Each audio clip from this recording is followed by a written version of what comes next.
윌리엄 오슬로라는 의사가 있어요.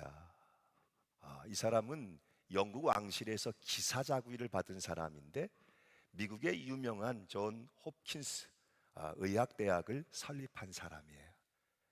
그런 그가 아직 풋내기 어린 시절 의대생으로 있을 때 미래의 불확신 가운데 많이 두렵고 불안해서 번민의 시기를 보내게 돼요.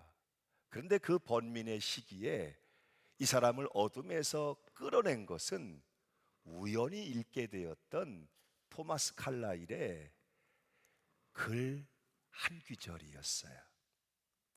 우리가 해야 할 중요한 일은 먼 곳에서 희미하게 보이는 것을 바라보는 것이 아니라 눈앞에서 똑똑하게 보이는 일을 하는 것이다. 많은 사람들이 먼 곳, 미래에 대한, 내일에 대한 염려 때문에, 근심 때문에 하나님이 주신 소중한 오늘이라는 시간을 제대로 살지 못하고 망치는 경우가 너무 많다는 것이죠. 이 한 구절이 윌리엄 오슬로의 가슴에 깊은 감명을 주었어요. 그래서 그가 몬트리올 제너럴 병원에서 무명 시절 처음 의사 일을 시작한 이후 이 말처럼 살기 위해 애를 쓰게 됩니다. 그리고 훗날 그가 예일대에서 많은 학생들의 박수를 받으며 연단에 섰을 때 연설 가운데 이런 유명한 말을 남깁니다. 미래는 오늘뿐이다. 내일 안에는, 미래 안에는 내일이 없다. 사람이 구원을 받을 수 있는 날은 바로 오늘이지 내일이 아니다.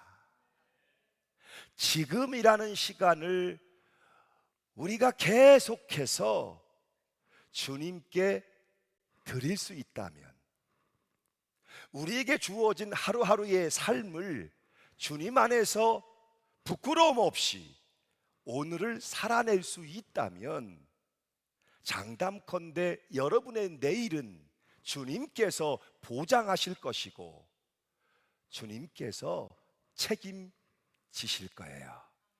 할렐루야. 주님께서 오늘 우리에게 주시는 말씀은 지난 시간에 주셨던 염려하지 말라 하는 말씀에 밀접히 연결되고 있는 말씀이에요.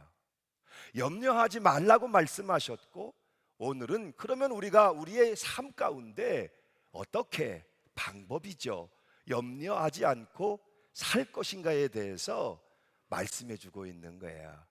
여러분이 잘 아시는 말씀이죠. 31절부터 33절까지를 함께 읽습니다. 그러므로 염려하여 이르기를 무엇을 먹을까, 무엇을 마실까, 무엇을 입을까 하지 말라. 이는 다 이방인들이 구하는 것이라. 너희 하늘 아버지께서 이 모든 것이 너희에게 있어야 할 줄을 아시느니라. 그런즉 너희는 먼저 그의 나라와 그의 의를 구하라. 그리하면 이 모든 것을 너희에게 더하시리라. 왜 우리가 그의 나라와 그의 의를 구하지 못할까? 성경은 이방인이기 때문에 그렇다고 분명하게 말씀하고 있어요. 이방인, 언제나 끊임없이 무엇을 먹을까, 마실까, 입을까를 염려하지 않으면 안 되는, 염려할 수밖에 없는 특징을 가진 존재들이지요. 하나님이 없는 인생이기 때문에, 하나님을 알지 못하기 때문에, 아버지가 없고 어머니가 없는 고아가 그럴 수밖에 없듯이 늘 이 땅에서 무엇을 먹을까, 마실까, 입을까를 염려할 수밖에 없는 존재라는 거예요. 여러분, 사실 하나님은 우리의 아버지십니다. 하나님은 여러분을 아세요. 여러분의 모든 필요를 아세요. 그래서 여러분으로 근심하게, 염려하게, 고민하게 만드시는 분은 결코 아니라는 것이죠. 결국 이 문제는 오늘 우리가 고민하고 있는 무엇을 먹을까, 마실까, 입을까 하는 염려의 문제는 신앙인들에게 믿음의 문제일 수밖에 없다는 거예요. 참으로 하나님이 계신 것과 하나님이 나의 아버지가 되시는 것과 아신다, 그분이 나의 모든 필요를 아신다는 사실을 믿음으로 살아갈 수 있느냐 하는 이 믿음의 문제일 수밖에 없다는 거예요. 믿음이란 우리가 하나님과 함께 삶을 바라보는 거예요. 지금 이 순간에도 믿음은 하나님과 함께 인생을 바라보게 만들고 인생을 살아가게 만드는 거예요. 그러니까 믿음으로 보면 보일 수밖에 없죠. 하나님이 보일 수밖에 없고 하나님의 의가 보일 수밖에 없고, 의가 보여야 의를 구하고 의가 보여야 의를 행하지요. 그러나 믿음이 없으면 보이지 않아요. 믿음이 없으면 내게 다가오는 삶의 상황들이, 문제들이 하나님의 의를, 하나님의 뜻을 덮어버리기 때문에 하나님의 의가 보이지 않고, 그러니 의를 구할 수도 없고 의를 행할 수도 없다는 것이죠. 결국 이 문제는 믿음의 문제일 수밖에 없다는 거예요. 오늘도 믿음을 가지고 하나님을 보는 사람들, 삶을 하나님 없이, 하나님을 알지 못하고 살아내는 것이 아니라 하나님과 함께 바라보고 함께 걸으며 순간순간 내게 주어진 삶을 살아내는 사람들, 그들은 성령님을 구할 수밖에 없는 거예요. 하나님의 영이신 성령님이 내 인생에 간섭해 주시기를, 내 인생에 인도해 주시기를. 성령님이 인도하신다는 말은 내가 성령을 의지하는 마음이죠. 성령을 구하고 성령을 받는다는 것은 내주하심, 내 안에 성령이 계신 걸 느끼고 성령이 인도하심, 성령님을 의지해서 간다는 말이에요. 그래서 믿음이 있는 사람들은 오늘도 하나님의 영이신 성령을 구할 수밖에 없는 거죠. 이 부분에 대해서 사도 야고보는 우리에게 이런 말씀을 들려주고 있어요. 야고보서 1장의 19절로 20절 말씀이죠. 함께 읽겠습니다. 시작. 내 사랑하는 형제들아, 너희가 알지니 사람마다 듣기는 속히 하고 말하기는 더디하며 성내기도 더디하라. 사람이 성내는 것이 하나님의 의를 이루지 못함이라. 아멘. 하나님의 의를 이루지 못함이라. 우리가 스톱, 좀 멈추어 서면 하나님의 음성이 들려올 것이고, 세미한 주님의 음성을 쫓아 눈을 들면 하나님이 보일 텐데, 우리가 멈추어 서면 하나님의 인도하심을 깨닫고 그 인도하심을 따라가게 될 텐데, 문제는 우리가 멈추지를 못해 일어나는 성이, 일어나는 분이, 우리의 성질 혹은 성격이 멈추지를 못해서 결국 후회를 남기게 된다는 거예요. 왜? 그 멈추지 못한 성질, 멈추지 못한 분냄은 하나님의 의를 절대로 이룰 수가 없기 때문이죠. 여러분, 우리의 우리의 분노가 대개 언제 일어나는가? 우리의 마음의 평정심을 잃어버릴 때죠. 우리의 마음이 흔들리고 우리 마음이 분열되고, 그 기초를 보면 염려가 있다는 거예요.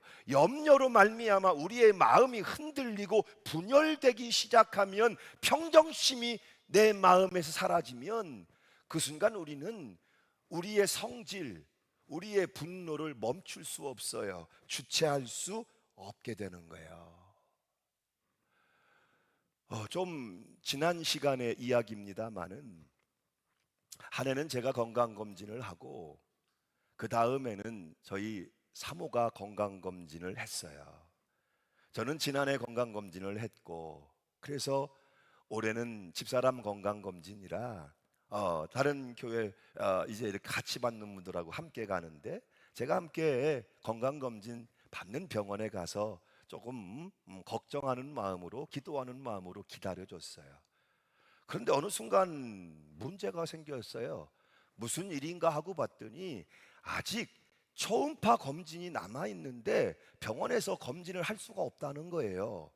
그래서 왜 그러냐 그랬더니 아이 병원에서 지금 할 수가 없으니까 내일이나 다음에 다시 오라는 거예요. 여러분 그럴 수는 없잖아요. 큰 마음 먹고 예약을 하고 계획을 잡아서 건강검진을 갔으면 간 길에 다 해야 마땅하지 또 언제 와서 합니까?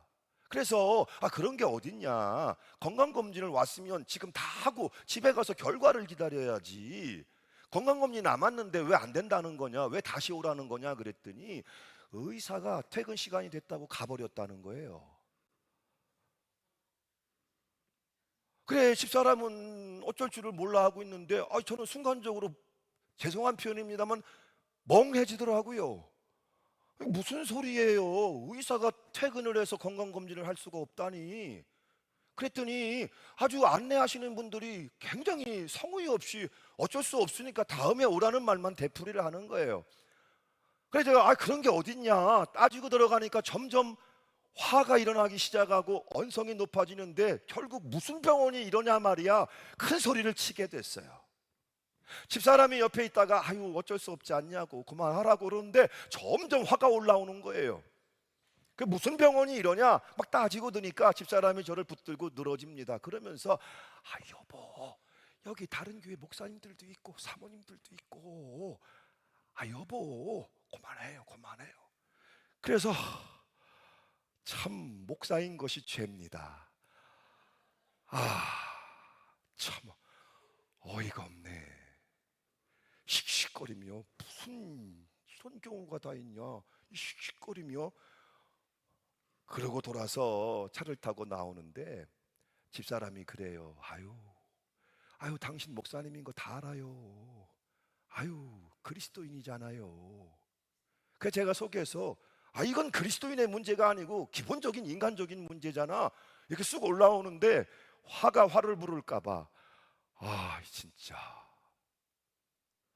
지금도 알 수 없어요. 끝까지 쫓아가서 잘못된 것을 시정하지도 못할 거면서 왜 그렇게 못 참고 화를 냈던지 결국 남는 건 후회만 남더라는 것이죠. 그렇게 화를 못 참고 그러지 말걸. 어떻게 하는 것이 하나님의 의를 이루는 것인지 지금도 혼란스럽습니다마는 분명한 것은 그 순간 저의 화는 멈추지 못하고 있었다는 사실이에요. 그 순간 저는 지나치게 감정적으로 되었었다는 사실이죠. 우리 인생에 후회가 남는 경우 대부분은 사건이 아니라 그 사건 있은 후에 우리가 어떻게 반응했는가가 안타까운 후회와 비참함으로 남는 경우가 많이 있다는 거예요.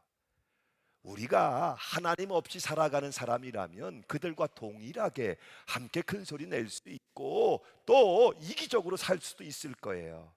그러나 하나님을 생각하는 한, 하나님을 의식하는 한 우리에게는 우리가 살아가는 다른 삶의 방식이 있을 수밖에 없다는 것이죠. 화부터 내지 말고 좀 생각해 보세요. 무엇이 옳은지 하나님 앞에서 집중해 보세요. 이런 거 말이에요.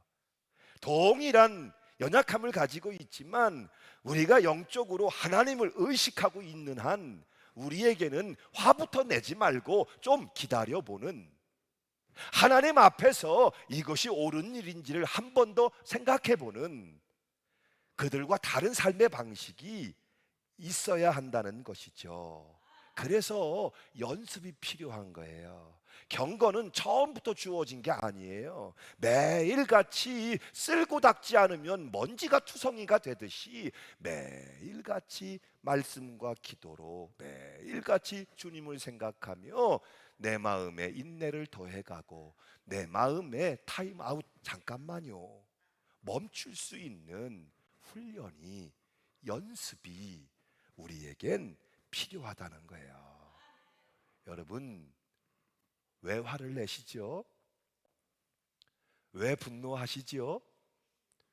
왜 또 실패하셨죠? 대부분의 경우는 우리의 잘못된 기대감 때문에 그렇게 되지요. 우리 안에 잘못된 기대감, 자신이 원하는 대로, 자신이 뜻하는 대로 일도 좀 풀려지고 그도 좀 움직였으면 좋겠는데 자기가 원하는 대로 움직여주질 않아요. 자기가 뜻하는 대로 일이 풀려지질 않아요. 그럴 때 우리 안에서는 분노가 일어난단 말이에요. 일이 풀려지게 하는 것도, 사람을 움직이는 것도 누구만 하실 수 있는 일이에요. 하나님만 하실 수 있는 일이에요. 그런데 내가 하려고 하니까 내 뜻대로 좀 움직여 보고 싶고 내 뜻대로 일을 만들어 보고 싶은데 내 기대대로, 의지대로 안 될 때 우리는 실망도 하게 되고 우리는 성분을 내게도 된다는 것이죠. 왜 그렇게 남편에게 화가 나는 거예요? 남편이 내 뜻대로 안 움직여준다 그 얘기잖아요. 왜 그렇게 애들 때문에 실망하고 화가 나는 거예요? 애들이 좀 엄마 맘대로 움직여주면 좋을 텐데 엄마 맘대로 움직여주지를 않거든요. 하물며 내 남편도 내 뜻대로 움직여지지가 않는데, 내 아이들도 내 원대로 사라지지가 않는데 여러분이겠습니까? 그래서 실망도 하고 화도 나고 멈추지 못하는 분도 일어나는 거예요. 그러나 여러분 아세요? 시간, 사건, 상황, 사람은 내 뜻대로 변화시킬 수 있는 게 아니에요. 그것은 하나님이 하실 수 있는 일이에요. 하나님이 지금 이 순간에도 이 말씀을 듣는 여러분의 마음을 움직이시는 것은 사람의 말의 재주에 있는 것이 아니고 하나님이 하실 수 있는 일인 거예요. 깨닫게 하시는 것도, 생각나게 하시는 것도, 결심하게 하시는 것도, 변화를 일으키는 것도 누가 하시는 거예요? 하나님이 하시는 거예요. 들에 여러분 배추를 심었어요, 상추를 심었어요, 토마토를 심었어요. 여러분이 심을 수 있어요. 여러분이 물 줄 수 있어요. 그러나 그것이 자라게 하시는 분은, 그것이 열매 맺게 하시는 분은 내가 할 수 있는 일이 아니에요. 누가 하실 수 있죠? 하나님이 하실 수 있는 거예요. 그러니까 믿음이란 기다릴 줄 아는 인내도 포함하고 있는 거예요. 이 시간 여러분이 예배했으면 기다릴 줄 아는, 그게 믿음이에요. 이 시간 여러분이 기도했으면 기다릴 줄 아는, 그것이 믿음이에요. 아이 틀에 고추 심어놓고 오이 심어놓고 다음 날 가가지고 왜 고추 안 열렸냐, 왜 오이 안 열렸냐 그러고 타박하고 여러분 불평하면 되겠어요? 농부도 다 아는 사실인데. 그렇죠. 하나님의 때에 나게 하시고 자라게 하시고 열매 맺게 하실 것이니, 믿음은 심었으면, 믿음은 물 줬으면, 믿음은 기다릴 줄 아는 인내를 필요로 한다는 거예요. 결국 우리가 하나님의 때와 인도하심을 깨닫게 될 때 여러분은 상상도 하지 못했던 은혜와 예상치 못했던 감사를 경험하게 될 거예요. 오늘 33절 말씀이 바로 그 말씀이죠. 함께 읽습니다. 시작. 그런즉 너희는 먼저 그의 나라와 그의 의를 구하라. 그리하면 이 모든 것을 너희에게 더하시리라. 아멘. 하나님의 의를 구하고 바라며 기다릴 때 우리에게 찾아오는 것이 있어요. 뭡니까? 모든 것. 하나님의 의를 구하고 바라고 기다릴 때 우리에게 찾아오는 것은 여러분 삶의 모든 것. 여러분 사도 바울을 생각해 보세요. 주님이 사도 바울을 다루시고 쓰시는 방법이 정말 놀랍고 신비롭잖아요. 예수님을 만난 이후에 사도 바울은 완전히 바뀌었습니다. 사도 바울의 열정은 세계 복음화로 불타오릅니다. 사도 바울의 마음은 구령의 열정으로 가득합니다. 하고 싶은 일이 너무 많습니다. 해야 할 일이 너무 많습니다. 그의 마음은 바빠지기 시작합니다. 빨리빨리 움직이지 않으면 안 됩니다. 왜? 그는 큰 꿈이 있었고 많은 꿈이 있었고 이 큰 꿈, 많은 꿈을 이루려고 한다면 지체할 여지가 없습니다. 그는 빨리 분주히 움직일 수밖에 없고 너무 많이 움직이는 삶을 살게 됩니다. 그런데 하나님은 의외로 그가 더 많이 움직이지 못하도록 그의 생각보다 훨씬 적게만 움직이도록 붙드십니다. 감옥에 갇히게 하시고 꼼짝 못하지요.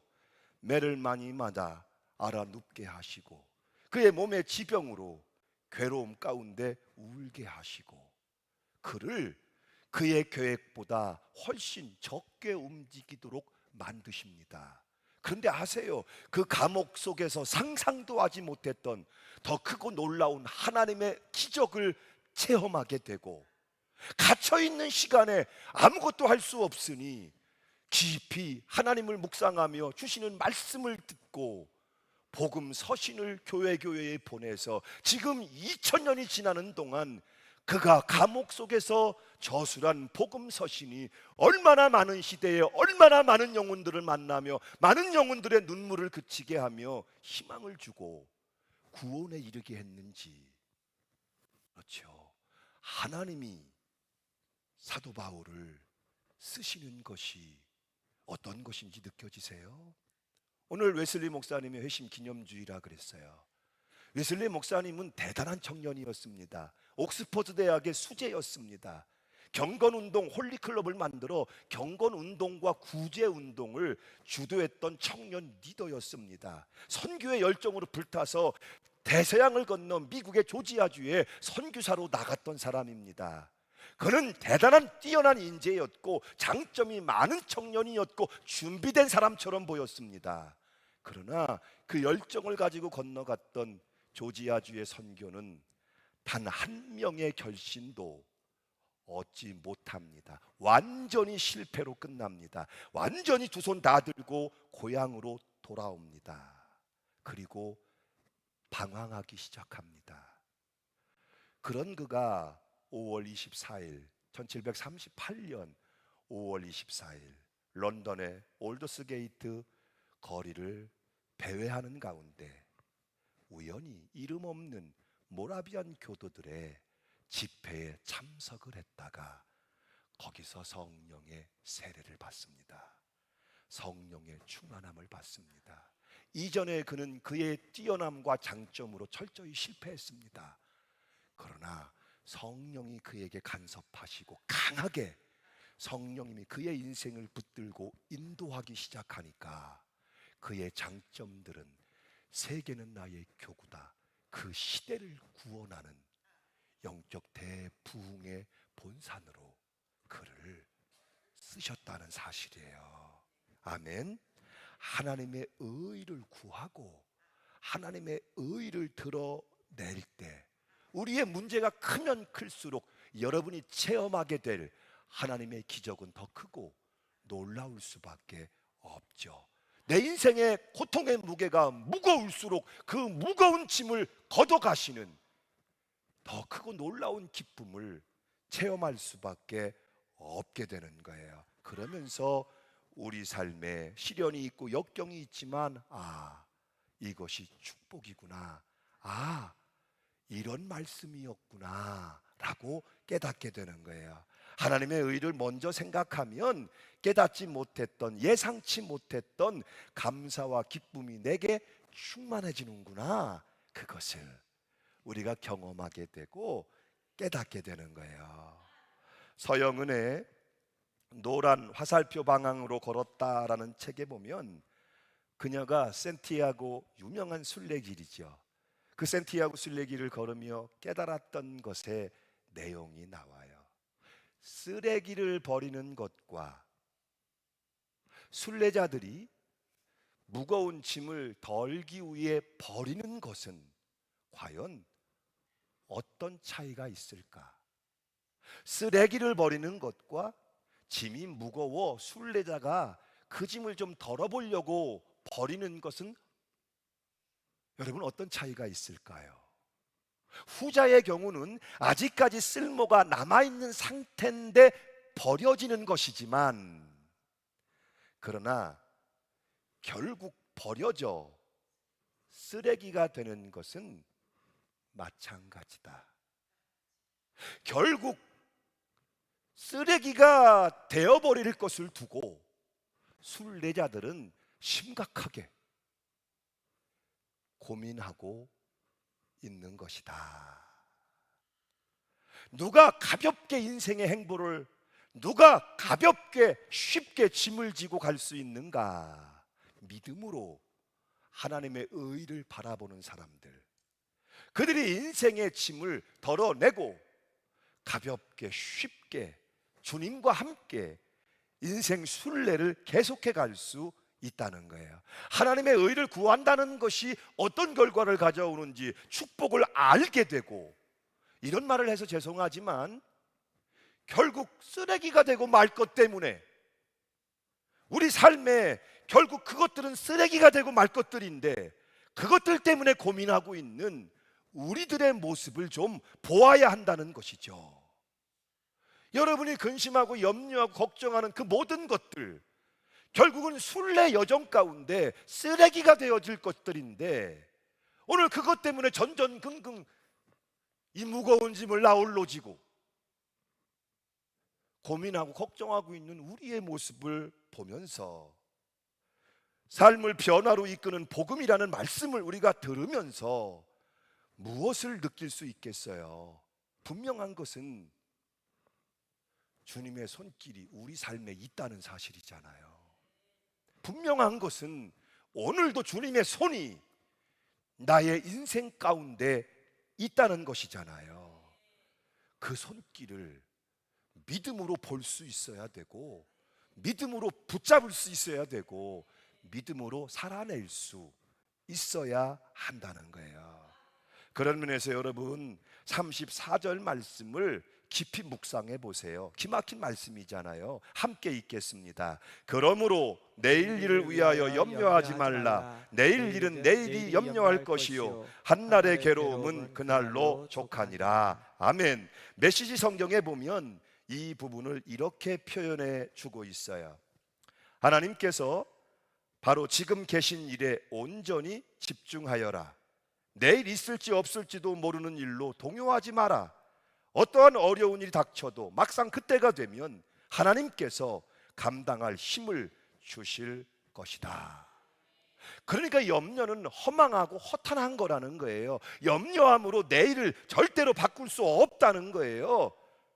내일을 염려하는 사람은 또 내일을 염려할 것이고, 또 내일을 염려할 것이고, 평생 염려로 삶을 망칠 수밖에 없다는 거예요. 비록 오늘 부족하지만 오늘 부족함을 열심히 살아내는 사람은 내일도 열심히 살아낼 것이고, 그 열심의 삶은 하나님께서 반드시 축복으로 약속하시고 축복으로 이루어 주신다는 사실이에요.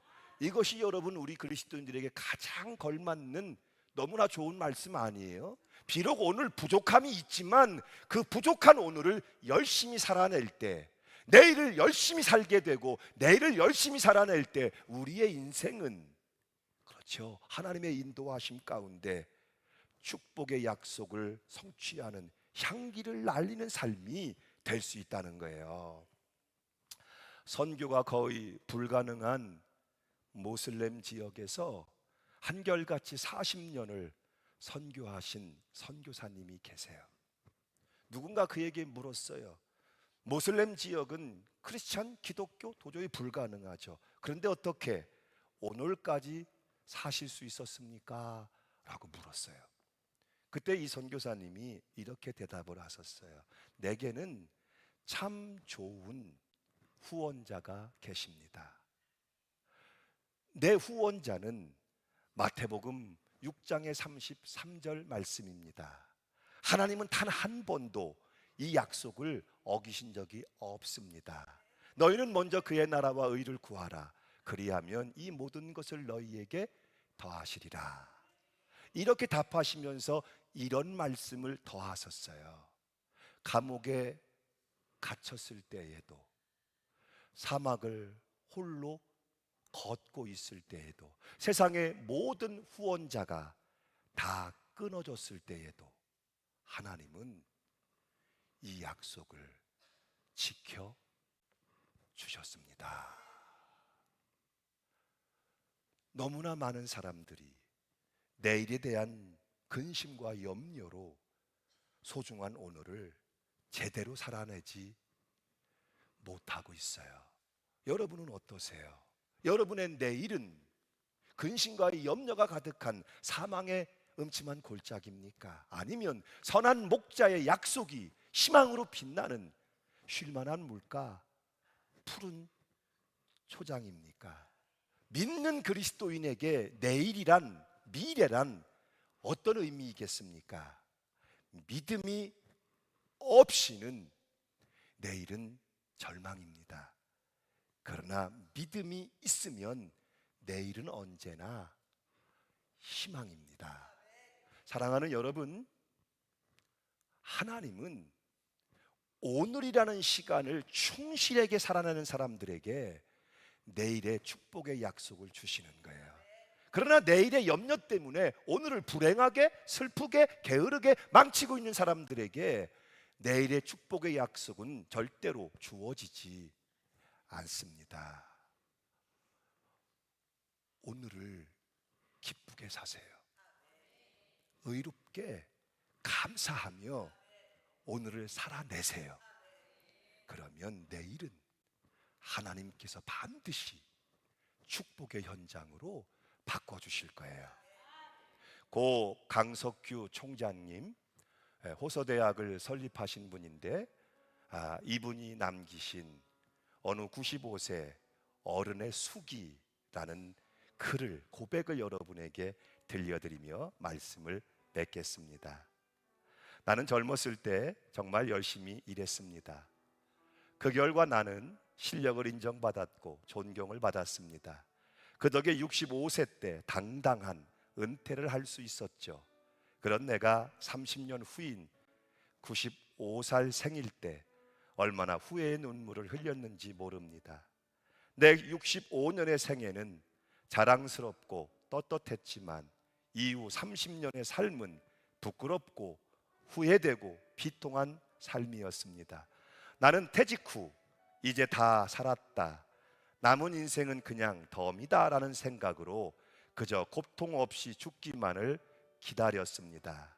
덧없고 희망이 없는 삶, 그런 삶을 무려 30년이나 살았습니다. 30년의 시간은 지금 내 나이 95세로 보면 3분의 1에 해당하는 기나긴 시간입니다. 만일 내가 퇴직할 때 앞으로 30년을 더 살 수 있다고 생각했다면 난 정말 그렇게 살지는 않았을 것입니다. 그때 나 스스로가 늙었다고, 뭔가를 시작하기엔 늦었다고 생각했던 것이 큰 잘못이었습니다. 나는 지금 95살이지만 정신이 또렷합니다. 앞으로 10년, 20년을 더 살지도 모릅니다.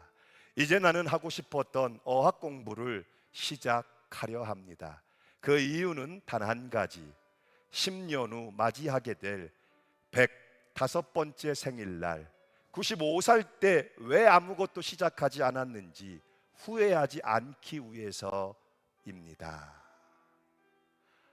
하나님의 나라, 하나님의 의는 여러분의 믿음과 관계가 있습니다. 오늘도 믿음이 있는 자에게 내일은 희망입니다. 여러분의 희망이 아침 태양같이 찬란하게 빛나시기를 주 예수 이름으로 축복합니다. 함께 찬양합니다.